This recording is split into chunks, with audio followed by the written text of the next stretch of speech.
ödül bahçe süsleri üretmekte kullanılır. Ancak bu figürün yüzey dokusu ve karakteri fabrikasyon bir modele göre alışılır. Büyük ihtimalle çimento karışımının bir metal iskelet üzerine elle şekillendirilmesiyle oluşturuyor. Esrarengiz ve muhtemelen eşsiz bir sanatçısı. 925 sterlin edebilir. Sence bu ne kadar? Çünkü biraz riskli bir parça alabileceğinden emin değilim. 700 sterlin. Bence el yapımı. Gerçekten el yapımı olduğunu düşünüyorum. Bu da onu daha ilginç kılıyor. Ve daha değerli. Potansiyel olarak da Evet. benim tarafımı tutman lazım. Daha fazla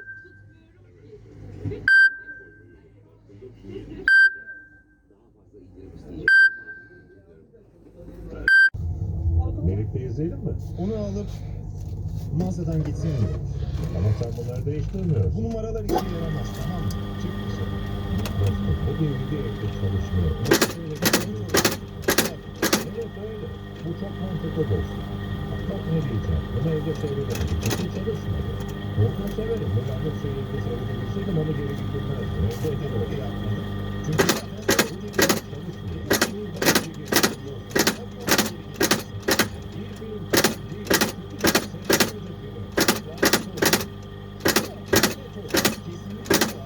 Bu çok açık. DVD'de Allah'ın gibi bir mesele var. Zaten çalışmıyor.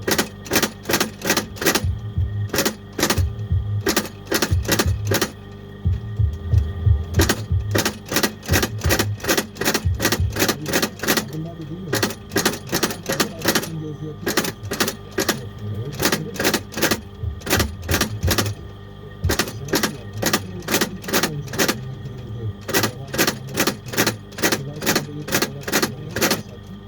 Vidaları sordu. Evet. 500 dolar alabilirsin demişti. Ben de ona 500 verdim. Bir müşteri birkaç gün önce gelmiş ve normalde değeri 1000 dolar olan bir tasarımcı gözlüğü almış. Ama sadece çerçevesi bükülmüş olduğu için yarı fiyatına anlaşmış. Hatta bu camlar gözlüğe sığmıyor. Birkaç gün sonra arayıp vidanın çıktığını söylemiş. Bobby J de ona geri gelmesini söylemiş. Hatırınız var mı? Fotoğrafı olduğu gibi kabul edilir. Gözlük olduğu gibi satılmış. Bobby J'in bunu faturaya yazması gerekiyordu ama bunu yapmamış. Gözlüğü değiştireceğim. Bilmiyorum. Bakmam gerekiyor. Bu büyük bir sorun.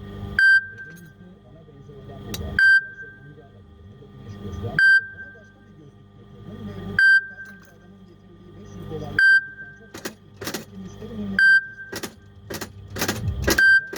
Gözlüğü kullandığımın nedeni durumu. Bu çok güzel.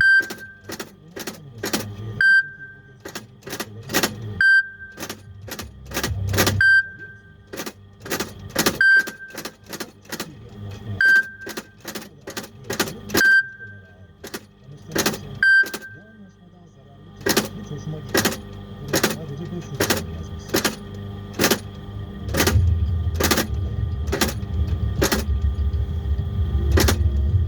Bobby J birkaç yıl önce tasarım bir gözlük satmış ama gözlüğü tasarımların bakımı olduğu bir şey yapmamış. Hatta bir gözlük başka bir gözlük geliştirdi. Önce 500 dolar bu ülkeyi Kız kardeşine getir. Teşekkürler. Burada neler olduğunu bilmiyorum. Sanki elemanlarımın hepsi çuvallıyor. Bunu bir gün daha çekelim. İşte mesele şu. Geçen gün John internetten yanlış fiyat aldı. Bobby J gözlük işini berbat etti. Arka tarafa gitti. Hangi bölgede sürpriz yaşamazsınız? Bankaların size özel sunduğu ön olaylı faiz oranlarına ve kredi limitlerine çoklu başvuru özelliğiyle tek adımda ulaşırsınız. Hemen hangi krediyi indirin? 250 bin lira. Fırsatlarını kaçırmayın.